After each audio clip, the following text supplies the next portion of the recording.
Hello friends, स्वागत है आप सभी का हमारे YouTube channel UK triple S with N K पर। तो फ्रेंड्स, आज मैं आपको कराऊंगा हिंदी में चैप्टर विराम चिन्ह। तो विराम चिन्ह के बारे में मैं आज आपको बताऊंगा, ठीक है।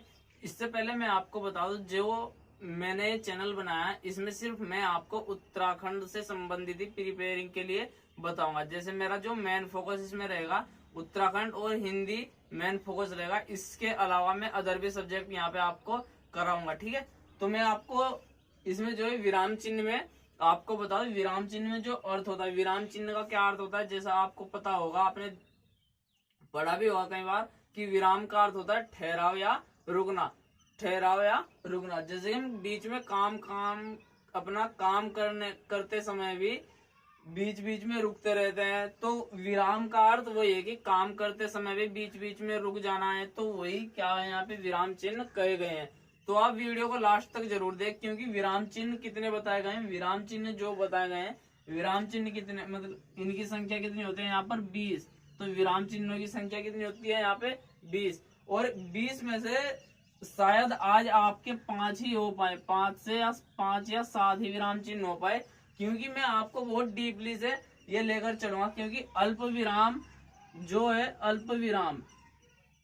अल्प विराम काफी लंबा टॉपिक है विराम चिन्ह में, जिससे आप यहाँ से हर एक चैप्टर में विराम चिन्ह को लेकर कवर कर सकते हैं। तो आप वीडियो को लास्ट तक जरूर देख, कभी ये सोच के आगे बढ़ जाओ कि यहाँ पे 5 या 7 टॉपिक होंगे, इसमें कुछ नहीं होगा वीडियो में। आप बस एक बार वीडियो को लास्ट तक ध्यान से देखें, उसमें आपको कुछ नया ही सीखने को मिलेगा। तो चलिए फ्रेंड्स, वीडियो को स्टार्ट करते हैं। तो आज मेरा जो टॉपिक रहेगा वो रहेगा विराम चिन्ह।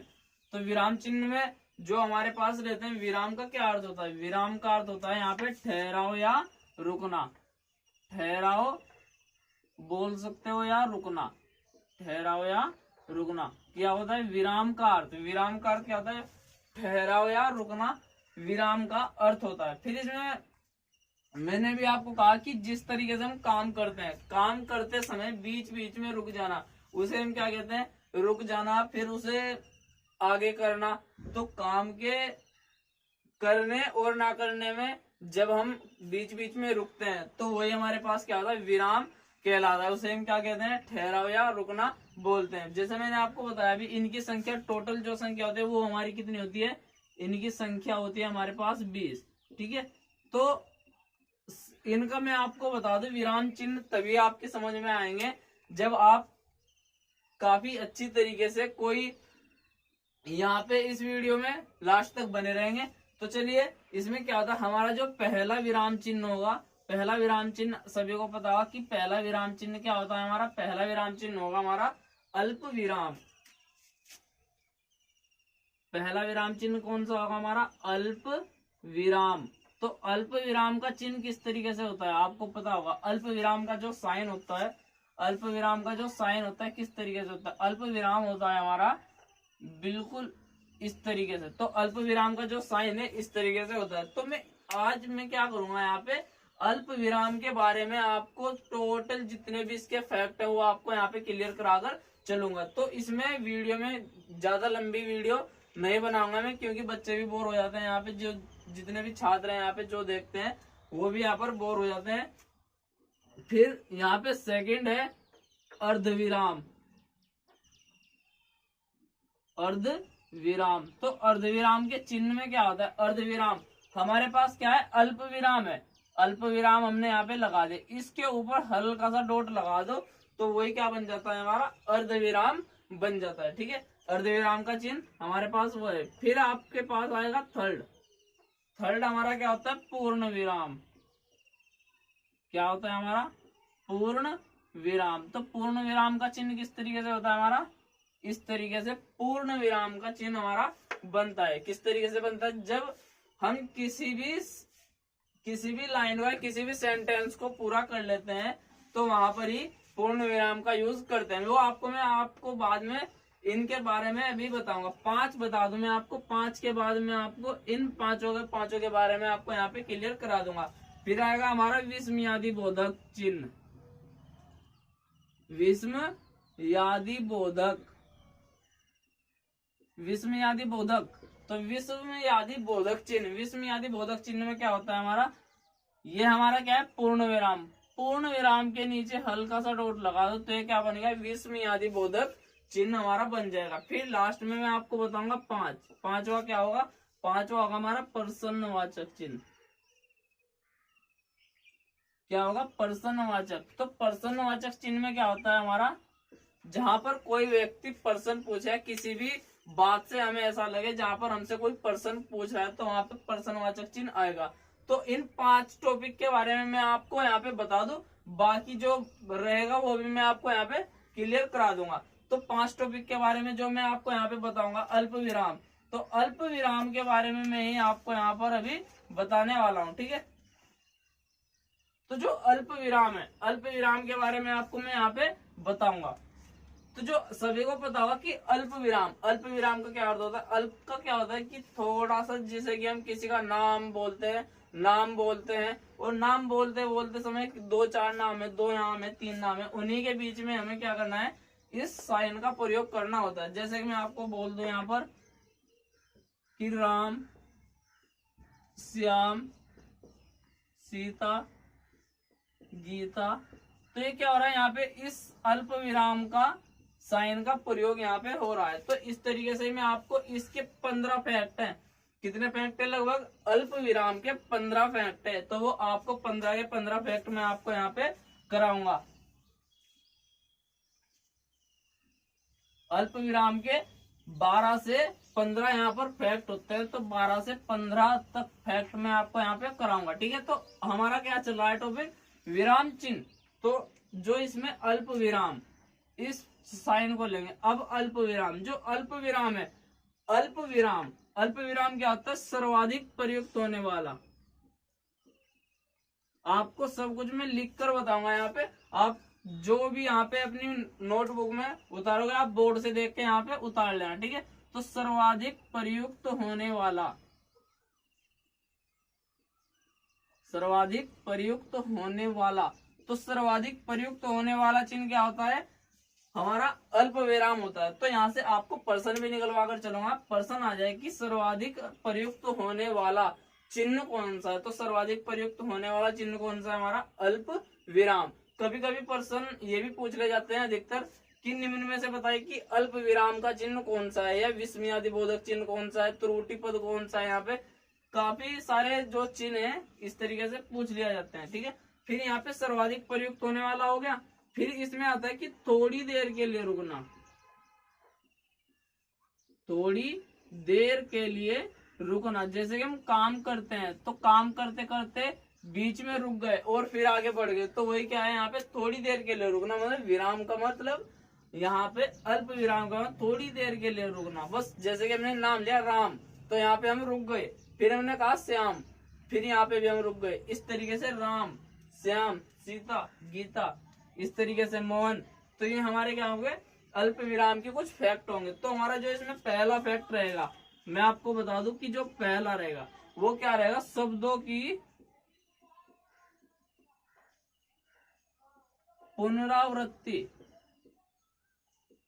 तो शब्दों की पुनरावृत्ति, तो पर्सन आपके पास ये आ जाए कि शब्दों की पुनरावृत्ति में कौन सा चिन्ह प्रयोग किया जाता है। तो शब्दों की पुनरावृत्ति में कौन सा चिन्ह प्रयोग किया जाता है, तो वो हमारा अल्प विराम प्रयोग किया जाता है। जैसे कि इसका एग्जाम्पल मैं आपको बताऊं, यहाँ पे सुनो, सुनो, सुनो, सुनो, वह गा रही है, गा रही है, ठीक है।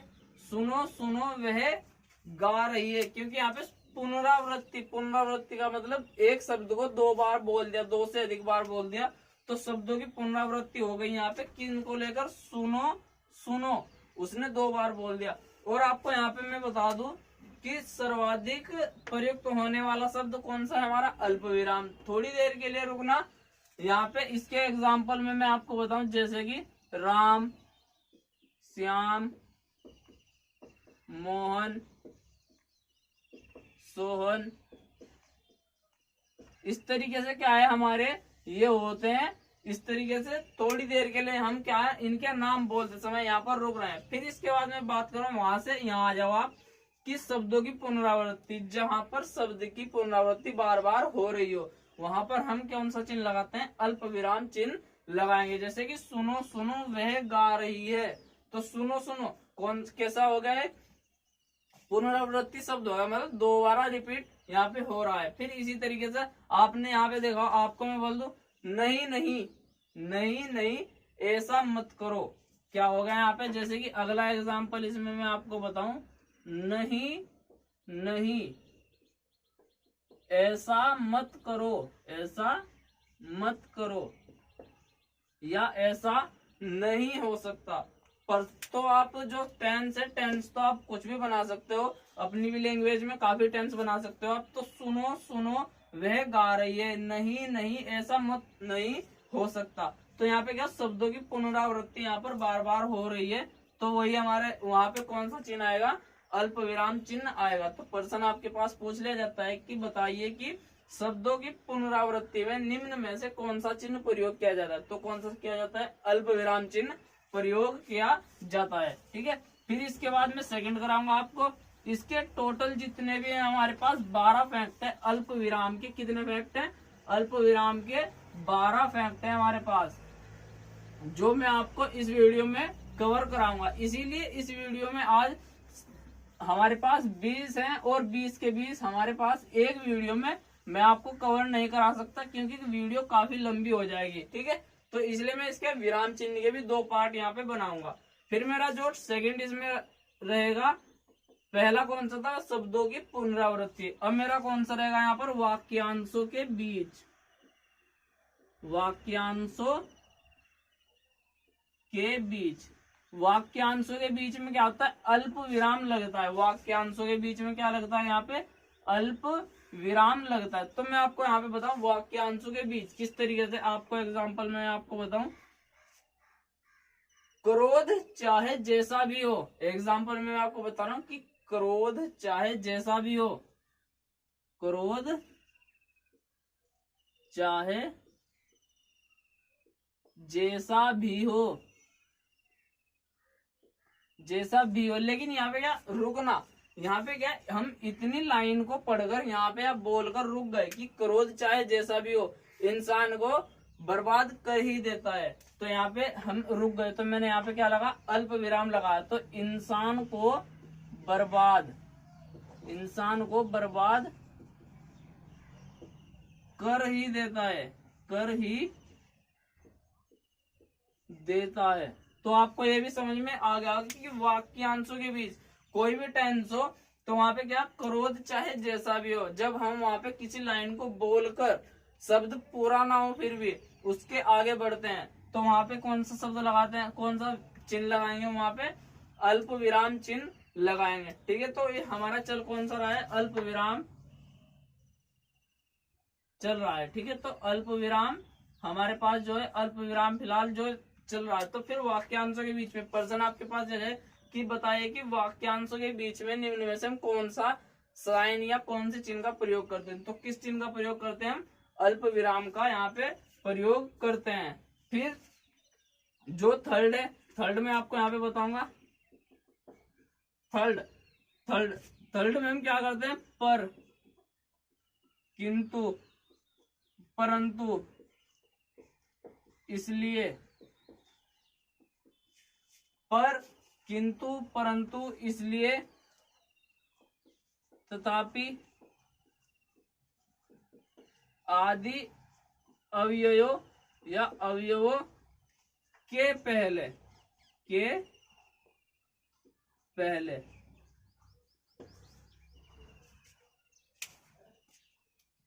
पर, किंतु, परंतु, इसलिए, तथापि, तथा, कितने भी आप यहाँ पर ये किंतु परंतु के शब्द बना सकते हो।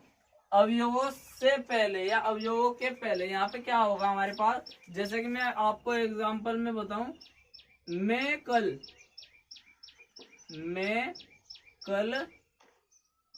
दिल्ली जाता, तो यहाँ पे इसमें ध्यान से देखिए कि पर किंतु परंतु मैं कल दिल्ली जाता, किंतु जा ना सका, ठीक है। तो मैं आपको हर एक उसका हर एक एग्जाम्पल यहाँ पर देके चलूंगा, क्योंकि वीडियो इन्हीं में भी काफी लंबी यहाँ पे हो जाएगी, ठीक है। तो पर किंतु परंतु इसलिए तथापि अवयवों के पहले क्या हुआ, यहाँ पे अवयवों के पहले किंतु से पहले ही यहाँ पे हमने अल्प विराम चिन्ह लगा दिया। तो यहाँ पे क्या होगा, यहाँ पे एक लाइन बोलकर उसने अपना जो शब्द था, एक सेंटेंस वहां पे उसने पूरा कर लिया कि मैं कल दिल्ली जाता किंतु जा ना सका, या किसी कारणवश में जा ना सका। तो वो क्या हो गया हमारे पास, इसमें यहाँ पे अल्प विराम चिन्ह आएगा। फिर मैं आपको फोर्थ वाला कराऊंगा। यहाँ पे फोर्थ हमारा क्या रहेगा, किसी व्यक्ति का संबोधन करना, किसी व्यक्ति का संबोधन।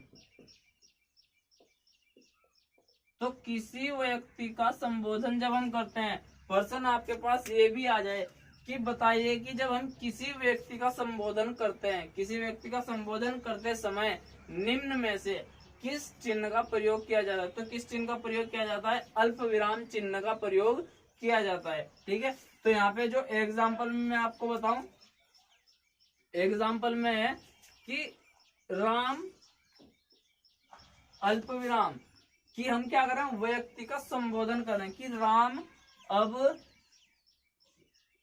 तुम घर जा सकते हो। तो राम तुम अब घर जा सकते हो, क्या हुआ, किसी व्यक्ति का संबोधन करना, क्योंकि उसको हम बहुत प्यार से कह रहे हैं, बहुत ही इज्जत से बोल रहे हैं कि संबोधन मतलब यहाँ पे उसको हम बहुत प्यार से बोल रहे हैं कि अब तुम घर जा सकते हो, और उस आदमी का यहाँ पे नाम आएगा जिसको हम यहाँ पे बोल रहे हैं, और उसके बाद अल्प विराम यहाँ पर आएगा, ठीक है, अल्प विराम। तो अब तुम घर जा सकते हो। फिर इसी में जैसे मैं आपको बताऊं, देवियों व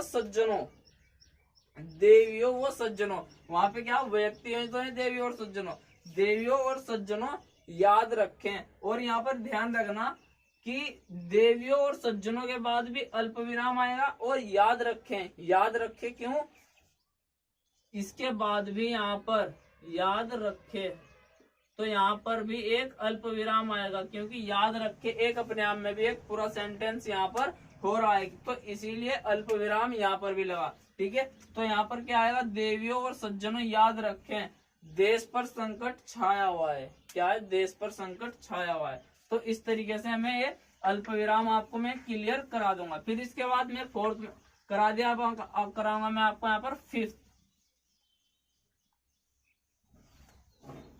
यहाँ पर फिफ्थ वाला कराऊंगा मैं, इसमें फिफ्थ में आप देखिएगा, फिफ्थ में क्या हो रहा है, इसमें फिफ्थ में आपको जितने भी इसके 12 के 12 टॉपिक है, आपको अल्प विराम कहीं से भी पढ़ने की जरूरत नहीं, आपको मैं यहाँ पर सब कंप्लीट इसमें मैं आपको करा रहा हूँ, ठीक है। तो अल्प विराम में मेरा जो फिफ्थ रहेगा, 4 मैंने कराया, 5वां रहेगा कि किसी संबोधन वाचक या संबंध वाचक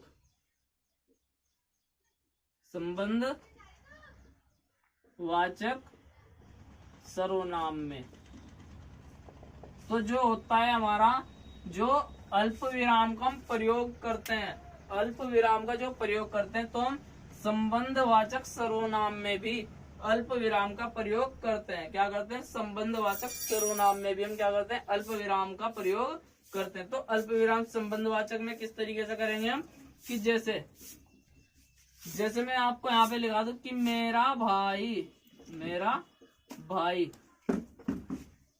भाई, एक शब्द पूरा करने के बाद मैंने यहाँ पे अल्प विराम लगाया, मेरा भाई जो एक इंजीनियर है, क्या एक इंजीनियर है, मेरा भाई जो एक इंजीनियर है, भारत आया है, जो एक इंजीनियर है, भारत आया है। तो क्या होगा, यहाँ पे संबंध निकाल दिया मेरे भाई का, क्योंकि आपको पता है जो एक इंजीनियर है, तो यहाँ पे संबंध आ रहा है, तो संबंध में क्या होगा, मेरा भाई जो एक इंजीनियर है, बारस आया है। इसी तरीके से आपका कालिदास संबंध में आपको बता रहा हूँ, कालिदास जिसने मेघदूत की रचना की, बहुत ही सर्वश्रेष्ठ लेखक थे। तो यहाँ पे क्या हुआ, इस संबंध हमने यहाँ पर निकाल दिया। फिर मेरा जो 6 रहेगा, 6 ये होगा कि जहां पर हम ये है वह तब तो आदि शब्द आए, जहां पर क्या हो, आदि शब्द आए या आदि लुप्त हो जाए, लुप्त हो। ध्यान से देखना आप इसको कि जहां पर यह है वह तब तो आदि लुप्त हो, तो वहां पर हम क्या करेंगे। तो इसके एग्जाम्पल में मैं आपको बताऊं, जो कहता हूं, जो कहता हूं,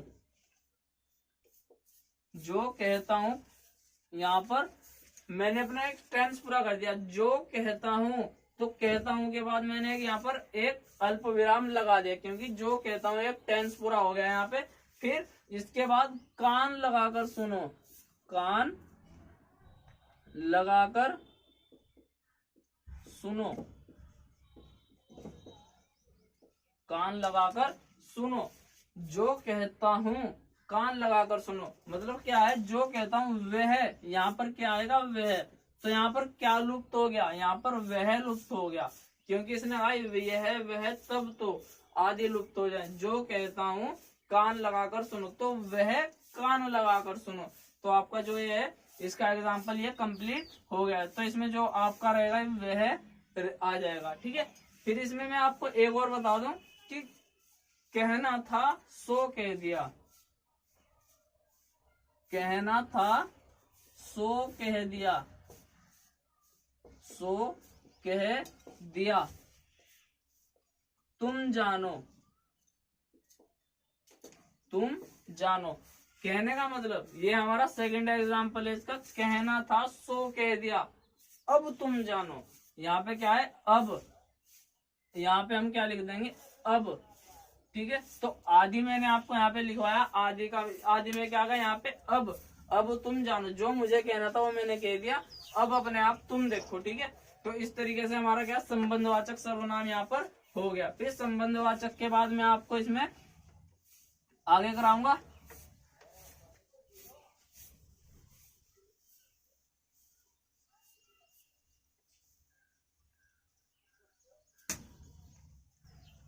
संबंधवाचक के बाद इसमें हमारा जो आएगा, हमारा आगे आएगा इसमें किसी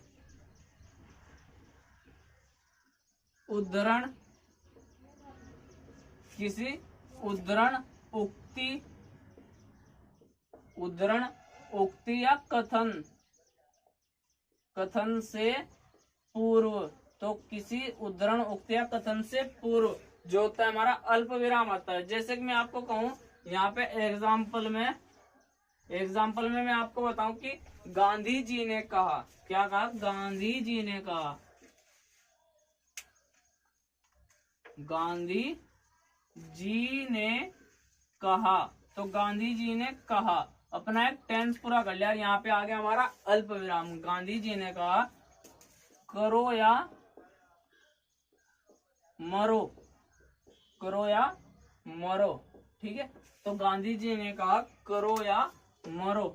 तो यहाँ पे क्या हुआ, किसी उद्धरण उक्ति या कथन। तो यहाँ पे कथन आ रहा है और कथन से पूर्व क्या लग रहा है यहाँ पे, अल्प विराम।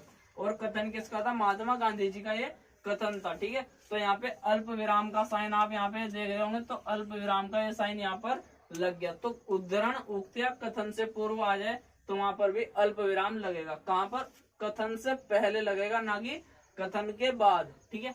फिर इसमें क्या होगा, नेक्स्ट जो है इसमें, नेक्स्ट है इसमें कि जहां पर बस, हाँ, नहीं, सचमुच आदि शब्द आए, आदि शब्द आए या उनसे प्रारंभ हो, आदि शब्द से प्रारंभ हो, आदि शब्द से प्रारंभ हो, प्रारंभ हो। तो इसमें हमें क्या करना होगा, एग्जाम्पल में आपको बता दूं कि बस, बस हो गया, बस हो गया रहने दीजिए, रहने दीजिए। ठीक है, तो इसमें क्या हुआ, बस हो गया रहने दीजिए। तो इसमें क्या हुआ, बस हाँ नहीं सचमुच से पहले। तो यहाँ पे क्या होगा, से पहले प्रारंभ हो। यहाँ पे क्या है, बस शुरू में जो हम टेंस बनाएंगे उसमें बस हाँ नहीं सचमुच ये शब्द हो सकते हैं, और वही यहाँ पे आए हैं, देख लीजिए।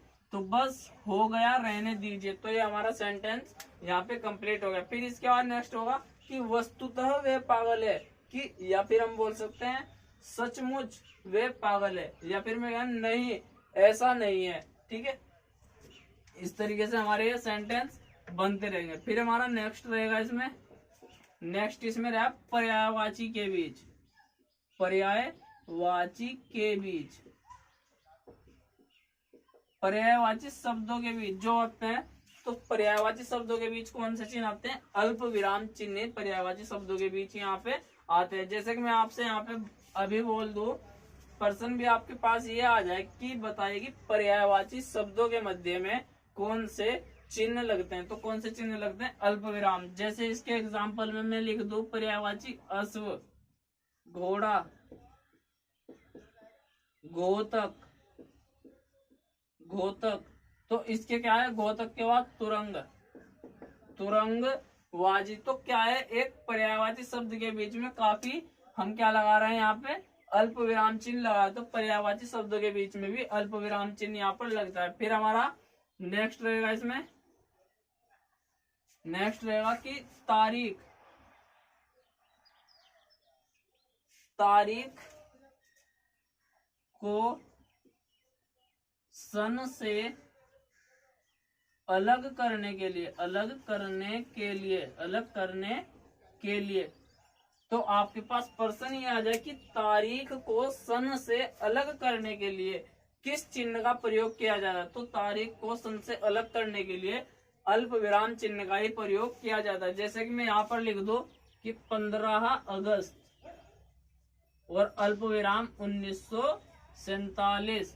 तो 15 अगस्त 1947। तो आपने यहाँ पे देखा होगा कि सन से अलग हो गई क्या, तारीख। तो तारीख और मंथ यहाँ पे एक जगह आ गया, तो तारीख और सन से अलग हो गई। ठीक है, तो इस तरीके से हमारे कुछ ये अल्प विराम के चिन्ह हैं। ठीक है, तो इन्हें आप बहुत अच्छी तरीके से आपको ये समझने होंगे। ठीक, फिर इसके बाद मैं आपको इसमें और बताऊंगा इसमें, जैसे कि अल्प विराम में जितने थे अल्प विराम में हमारे ये कंप्लीट हो गए। अब इसके बाद मैं आपको कराऊंगा यहाँ पर अर्धविराम। कौन सा चिन्ह कराऊंगा मैं आपको यहाँ पर, अब अर्धविराम चिन्ह कराऊंगा। अर्धविराम, अर्धविराम। तो आपको अल्प विराम काफी अच्छी तरीके से समझ में आ गया होगा, अल्प विराम कहाँ कहाँ पर किस तरीके से यूज करते हैं। अब मैं बात करता हूँ अर्धविराम की। अर्धविराम में क्या होता है, जब वाक्य में कई वाक्यांश हो, क्या हो, जब वाक्य में कई वाक्यांश हो तो तथा उनके बीच अल्प विराम चिन्ह का प्रयोग करते हैं। वाक्य में कई वाक्यांश हो तो अल्प विराम का वहां पर हम क्या करते हैं, प्रयोग करते हैं। जैसे मैं यहाँ पर लिख दूं, प्रयोग करते हैं, जैसे मैं यहाँ पे लिख दूं राम श्याम मोहन, राम श्याम मोहन। और ये शब्द कैसे हो गए, एक हमारे पास पुल्लिंग शब्द हो गए। कौन से शब्द हो गए हमारे पास, पुल्लिंग शब्द हो गए। राम श्याम मोहन कैसे शब्द हो गए हमारे पास, पुल्लिंग। और फिर इनके बीच में अर्धविराम हमने यहाँ पर लगा दिया। फिर इधर सीता, गीता, मीरा, इधर क्या होगा, इधर स्त्रीलिंग शब्द हो गए, स्त्रीलिंग शब्द हो गए। तो इस तरीके से क्या हमें टेंस वहां पर देखने पड़ते हैं कि हमारा स्त्रीलिंग और पुल्लिंग के मध्य में भी ये लगते हैं। तो स्त्री जो पुल्लिंग शब्द थे वो अलग कर दिए, और स्त्रीलिंग जो थे इस साइन ने मतलब अर्धविराम की वजह से वो अलग हो गए। तो हमारे जो अर्धविराम में जो चिन्ह प्रयोग होते हैं, अर्धविराम में हमारे पास कुछ इसी तरीके से वहां पर हमारे चिन्ह प्रयोग होते हैं। ठीक है, फिर जैसे मैं आपको यहाँ पे एक टॉपिक एक और बताऊं इसका, कि जैसे परिजन मित्र सगे, परिजन मित्र सगे। यहाँ पर क्या है, एक संबंध की बात आ रहा है, मतलब यहाँ पर क्या है, रिश्ते आ रहे हैं। तो यहाँ पर क्या हो गए, रिश्ते हो गए, और बीच में क्या होगा, यहाँ पे अब अर्ध विराम यहाँ पे हो गया। परिजन मित्र सगे, इधर क्या, सबको गवा दोगे या सबको गवा दिया। तो यहाँ पे क्या है, पहले जो हमारे पास रिलेशन में थे उन्हीं को ही हमने ध्यान में रखते हुए यहाँ पे अर्ध विराम लगा दिया, ठीक है। और सबको गवा दिया, टेंस आप कुछ भी बना लो, आपकी मर्जी है, वो तो आप कितने भी यहाँ पर टेंस बना सकते हो। फिर इसके बाद आएगा हमारा, इसमें नेक्स्ट रहेगा जो इसमें, ये था हमारा पहले वाला, ये था दूसरे वाला, और लास्ट में तीसरे वाला है। इसमें तीसरा ऑप्शन है अर्धविराम। हमारे 3 तरीके के होंगे इसमें, मतलब आपको टाइप बता, जहाँ पुल्लिंग और स्त्रीलिंग का भेद हो, और जहाँ पर रिश्तों का, और मिश्रित वाक्यों में आए अवयव, मिश्रित वाक्यों में आए अवयव। तो मिश्रित वाक्यों में आए अवयव, तो मिश्रित वाक्यों में जो अवयव होते हैं, मैं आपको यहाँ पे एग्जांपल बताऊं, यद्यपि वह गरीब है, यद्यपि वह गरीब है लेकिन ईमानदार है। गरीब है, यद्यपि वह गरीब है, गरीब है, यहाँ पर मैंने क्या लगा दिया, अर्धविराम लगा दिया। यद्यपि वह गरीब है लेकिन ईमानदार है, लेकिन ईमानदार है। तो यद्यपि वह गरीब है लेकिन ईमानदार है, तो कौन सा चिन्ह आ गया यहाँ पे, अर्धविराम। तो अर्धविराम में हमें 3 तरीके के प्रश्न देखने को मिले, जो पुल्लिंग स्त्रीलिंग को करते हैं अलग, और यहाँ पे एक रिश्तेदारी को, और यहाँ पे मिश्रित वाक्यों को। तो मिश्रित वाक्यों में भी ये साइन लगते हैं। फिर इसके बाद मैं आपको बताऊंगा पूर्ण विराम चिन्ह। क्या बताऊंगा यहाँ पे, पूर्ण विराम चिन्ह। तो पूर्ण विराम चिन्ह तीसरा जो है हमारे पास, पूर्ण विराम चिन्ह। जैसे कि पूर्ण विराम चिन्ह, तो ये क्या होते हैं, वाक्य के अंत में आते हैं, वाक्य के अंत में। और जैसे कि हमारे पास दोहा, सोरठा, चौपाई जैसे छंद होते हैं, तो क्या होते हैं, लाइन में एक विराम चिन्ह से दूसरे से होते हैं। तो जैसे क्या होता है, मैं आपको यहाँ पे बता दूं, जैसे दोहा, सोरठा वाक्य के अंत में आएंगे, इसमें ज्यादा कुछ नहीं, इसमें बस ये कि वाक्य के जो हमारे पास दोहा, सोरठा, चौपाई, दोहा, सोरठा, चौपाई, छंद, चौपाई जितने भी हमारे पास ये होते हैं, तो पहली लाइन में 1 और दूसरी लाइन में 2, तो क्या आएंगे, पूर्ण विराम आएंगे। जैसे कि मैं आपको कह दूं कि रहीमन पानी राखिए, रहीमन पानी राखिए, बिन पानी सब सोन, बिन पानी सब सोन, बिन पानी सब सुन। तो ये लाइन हमारी पूरी हो गई, तो यहाँ पे 1 आएगा। और जब हम दूसरी लाइन लिखेंगे, रहीमन पानी राखिए, बिन पानी सब सुन, पानी गए ना उभरे, मोती मानुस चून, तो यहाँ पे क्या आएगा, चून। तो यहाँ पे 2 लाइन हमारी आ जाएगी। तो वही होता है हमारा पूर्ण विराम चिन्ह। इसी तरीके से हमारे होंगे, ठीक है। फिर इसके बाद मैं आपको कराऊंगा यहाँ पे विषमयादि बोधक चिन्ह। कौन सा चिन्ह कराऊंगा आपको, विषमयादि बोधक, विषमयादि बोधक, विषमयादि बोधक। तो विषमयादि बोधक चिन्ह, विषमयादि बोधक चिन्ह क्या है, जहां पर हमें आश्चर्य हो, जहां पर हमें आश्चर्य हो रहा है, जहां पर हमें दुख हो रहा है, जहां पर हमें प्रसन्नता हो रही है, तो वो हमारे क्या होते हैं, जहां पर भी हमें ये सब देखने को मिलते, तो वहां पर विषमयादि बोधक चिन्ह मिलते हैं। जैसे कि मैं आपको यहाँ पे बताऊं, हम पहले विषमयादि बोधक चिन्ह का कहाँ इस्तेमाल कर सकते हैं, जहां पर हमें आश्चर्य हो, क्या हो, आश्चर्य।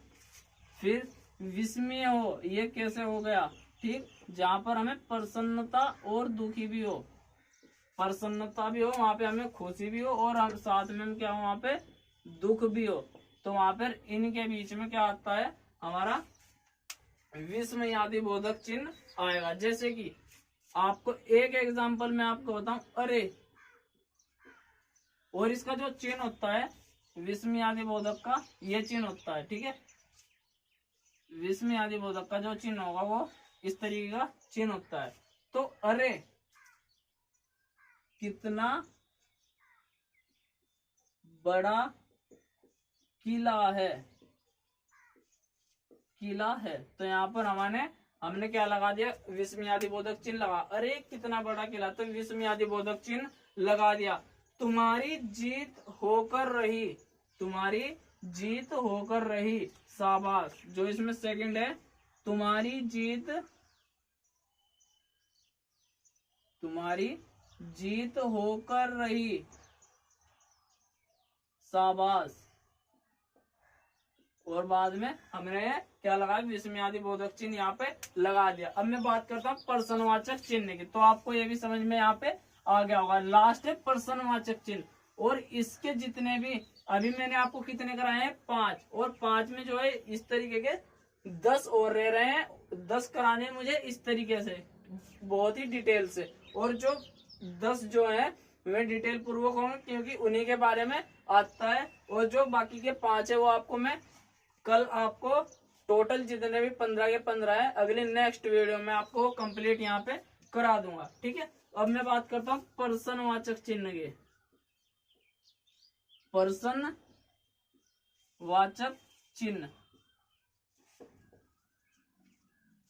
प्रश्नवाचक चिन्ह क्या होते हैं, प्रश्नवाचक चिन्ह में जहां सीधे हमसे प्रश्न पूछ लिए जाए, सीधा हमसे प्रश्न पूछ ले जाए, वही क्या होते हैं, प्रश्नवाचक चिन्ह होते हैं। और इसका जो साइन होता है वो इस तरीके से साइन होता है। जैसे कि मैं आपको कह दूं प्रश्नवाचक चिन्ह किस तरह होते हैं, मैंने आपको कहा कि अभी जितने भी हमारे पास एकदम डायरेक्टली प्रश्न पूछ ले जाए, आप क्या कर रहे हैं, आप क्या कर रहे हैं, आप क्या कर रहे हैं, तो यहाँ पर हमारा क्या का प्रश्नवाचक चिन्ह आ गया। आप क्या कर रहे हैं, आपने क्या खाया, आपने क्या खाया, तो प्रश्न बन रहा है ना, तो प्रश्न बनने के बाद ये चिन्ह हमने वहां पे लगाना है। ठीक है, तो जहां पर प्रश्न की हमें संभावना हो रही है तो वहां पे हमें प्रश्नवाचक चिन्ह का ही यूज करना है। फिर जहां स्थिति स्पष्ट ना हो, स्थिति स्पष्ट ना हो, इसका जो पहला था किए था, और दूसरा दूसरा कहाँ लगेगा इसमें, जहां पर हमें स्थिति स्पष्ट ना हो, स्पष्ट ना हो, जहां पर हमें क्या ना हो, स्थिति स्पष्ट ना हो। जैसे कि इसका एक एग्जांपल है, आप शायद इलाहाबाद के रहने वाले हो या इलाहाबाद के रहने वाले हैं। क्या है इसके एग्जांपल में, आप शायद इलाहाबाद के रहने वाले हैं, आप शायद इलाहाबाद के रहने वाले हैं। तो यहाँ पर भी क्या बन गया, पर्सन बन गया, आप शायद इलाहाबाद के रहने वाले। लेकिन यहाँ पे क्या है, स्थिति स्पष्ट ना हो, पर्सन आपके पास ही आ जाए कि जिस वाक्य में जहां पर हमें स्थिति स्पष्ट ना हो वहां पर हम किस साइन का प्रयोग करते हैं, तो किसका करते हैं, प्रश्नवाचक चिन्ह का प्रयोग यहाँ पर हम करते हैं। फिर जहां पर सीधे सीधे क्या हो, पूर्ण विराम के बाद में आपको बता दो, इसमें जहां पर प्रश्न सीधे ना पूछा जाए, जहां पर प्रश्न सीधे ना पूछा, इसका थर्ड टॉपिक है, इसमें 2 मैंने आपको बताया, लास्ट रहेगा इसमें थर्ड। जहां पर प्रश्न सीधा ना पूछा जाए अंत में पूर्ण विराम चिन्ह लगेगा, जहां पर प्रश्न सीधा ना पूछकर वो क्या लगा देगा, अंत में पूर्ण विराम चिन्ह लगा देगा। ठीक है, तो आपको जैसे कि मैं एग्जांपल में इसके में बता रहा हूँ, उसने मुझसे पूछा, उसने मुझसे पूछा कि मैं कब आया, उसने मुझसे पूछा कि मैं कब आया, कि मैं कब आया, तो यहाँ पर क्या होगा, यहाँ पर सीधा अल्प विराम चिन्ह, यहाँ पे पूर्ण विराम चिन्ह यहाँ पर लग जाएगा। ठीक है, तो उसने मुझसे पूछा कि मैं कब आया, जहां पर आपको इसके थर्ड में आपको बता, पर्सन सीधा ना पूछकर, पर्सन जहां पर सीधा ना पूछा जाए तो वहां पर अंत में क्या होगा, पूर्ण विराम चिन्ह लग जाएगा। यहाँ पे क्या, उसने पर्सन सीधा नहीं पूछा, उसने क्या कहा, उसने मुझ कि मैं कब आया, वो डायरेक्ट पूछ रहा भाई कब आया। ठीक है, तो इस तरीके से हमारे जो 5 टॉपिक हैं विराम चिन्ह के, आपको ये कम्प्लीटली कवर हो गए होंगे। और आपके जो बाकी के 15 विराम चिन्ह रह रहे हैं, 15 के 15 विराम चिन्ह आपको मैं नेक्स्ट वीडियो में करा दूंगा। तो आप इस वीडियो को तो ज्यादा से ज्यादा शेयर कीजिए, जितने भी आपके फ्रेंड हैं, जितने भी उत्तराखंड में कंपटीशन की तैयारी कर रहे हो, अब बाकी अदर भी जिस कर रहे हैं, तो आप ये वीडियो उन सभी को शेयर जरूर कीजिए, जिससे उन्हें भी इस वीडियो से तो कुछ ना कुछ सीखने को जरूर नया मिलेगा ही। और चैनल को सब्सक्राइब जरूर कीजिए। धन्यवाद।